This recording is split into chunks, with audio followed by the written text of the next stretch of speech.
Hi friends, my name is Nandita. I am from Andhra Pradesh.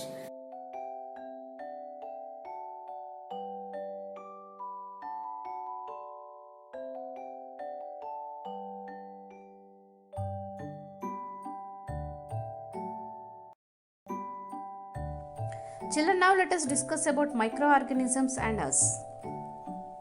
Microorganisms play an important role in our lives.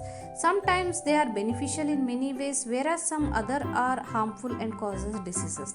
Let us study about them in detail.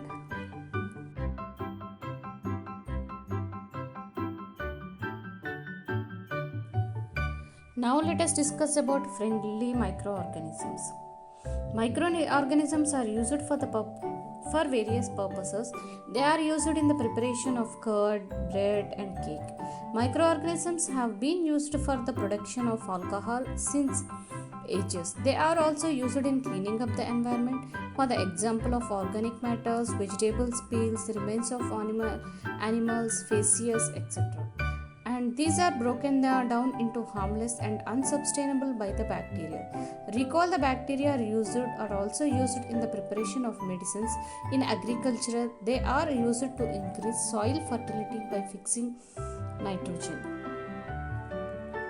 Children, now let us discuss the useful of microorganisms. As we discussed that microorganisms are also useful in the following ways, such as in food and beverage industries, in making medicines and vaccines, in agriculture and cleaning method.